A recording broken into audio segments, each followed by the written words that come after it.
The Halar Empire had conquered 17 star systems in the last decade alone.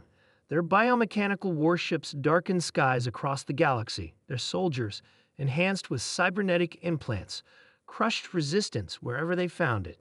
Supreme Commander Nex stood on the bridge of the flagship Devastator Asterisk, gazing at the blue-green planet displayed on the view screen. Is this truly the next target? Nex asked, mandibles clicking in disappointment. It looks unremarkable. Admiral Krell approached with a data tablet. Our intelligence suggests minimal defensive capabilities, sir. The inhabitants call it Earth. They've barely achieved spaceflight. No energy shields, no antimatter weapons. Nothing that could pose a threat to our armada. Nex's compound eyes narrowed. Then why bother? What resources justify the fuel expenditure? Water, sir. Rare minerals. And, Krell hesitated, the inhabitants themselves. Our biological division believes their neural structures would make exceptional processing units for our ship networks. Nex clicked his approval. Very well. Standard invasion protocol. Begin with an orbital bombardment of their military installations, then deploy ground forces. Yes, Supreme Commander. Neither of them noticed the small alert flashing on a secondary monitor, an unusual radiation signature emanating from the planet below. Major Tom Miller stood in the Pentagon's underground command center, surrounded by grin-faced generals and sweating politicians. The massive screens showed the Halar ships entering Earth's orbit. They're positioning for attack, announced the radar technician, consistent with bombardment formation. General Hayes slammed his fist on the table. And we're just supposed to sit here and take it. Where's the planetary defense system? Miller stepped forward. Sir, Project Guardian is ready. The room fell silent. Project Guardian, the classified defense initiative developed after scientists detected alien communications decades ago. Most thought it wasteful paranoia until today. You're certain it will work? President Wilson asked, her voice steady despite the circumstances. Miller nodded.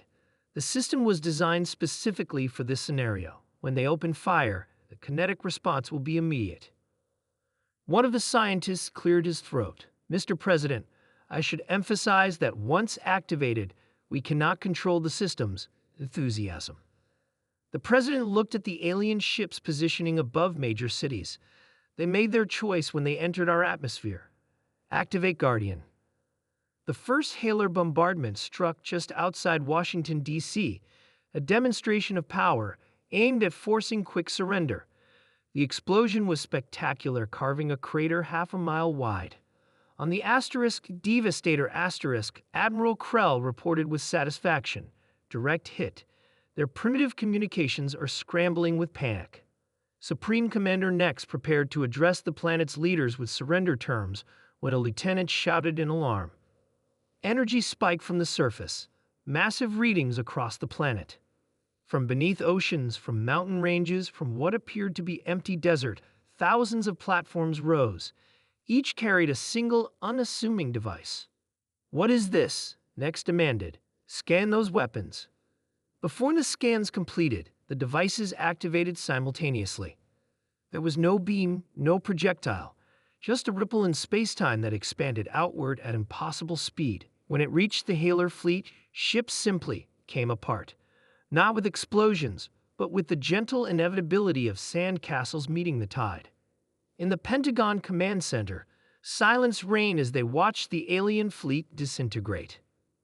My God, whispered the Secretary of Defense. What exactly did we build? Miller's face was grim. Gravitational disruptors. They create localized warps in space-time that selectively target non-Earth native molecular structures. The aliens essentially fall apart at the atomic level. Can we turn it off now? The president asked. The chief scientist shook his head. That's the problem, Madam President. Guardian was designed as a last resort. It will continue until it detects no further threat. The system is thorough. 3 Halar ships survived the initial wave, scout vessels on the far side of the moon that watched in horror as the magnificent armada dissolved into component atoms. We must report this to the homeworld, Captain Lark decided, inputting hyperspace coordinates. His navigator looked up in terror. Sir, the disruption field is expanding. It's following us. Impossible. Engines to maximum. The ships accelerated to light speed and beyond, tearing into hyperspace. But the disruption wave followed, an inexorable hunter that had locked onto its prey. 1 month later, on the Haler homeworld, the High Council received the automated distress signal from Captain Lark's vessel. The message was fragmentary, corrupted, but enough to understand. Invasion failed, unknown weapon, fleet destroyed. Then came the readings, a spatial distortion approaching through hyperspace, following the exact path of the returning scouts. High Counselor Vex ordered immediate evacuations, but it was already too late. The disruption wave emerged from hyperspace and expanded across the Haler home system. Within hours, every ship, station, and military installation had disintegrated. The Guardian system, having identified the source of the threat, methodically erased all Haler military capability across 3 sectors of space before finally shutting down, its programming satisfied that Earth was secure. 6 months after the attempted invasion, the United Nations Security Council met in emergency session. The Guardian system has gone dormant, Miller reported. Final tally shows it eliminated the entire Haler military infrastructure before deactivating. And the civilian populations? Asked the French representative. Untouched, the system targeted only military assets, ships, weapons, bases. The Russian delegate leaned forward. So we have eliminated their ability to wage war without committing genocide, a precision strike across interstellar distances. President Wilson nodded solemnly. We've sent a message to the galaxy. Earth is not to be threatened. What if they come back with something that can counter Guardian?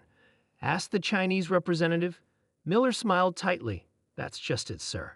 Guardian isn't our only defense system. It's just the first one we activated. Outside the UN building, life in New York continued, the populace largely unaware that their quiet, seemingly unremarkable planet had just announced itself as the most dangerous world in the galaxy, not through conquest or aggression, but through the simple act of defending itself so thoroughly that no rational species would ever consider threatening Earth again. The Haler Empire had made its last mistake.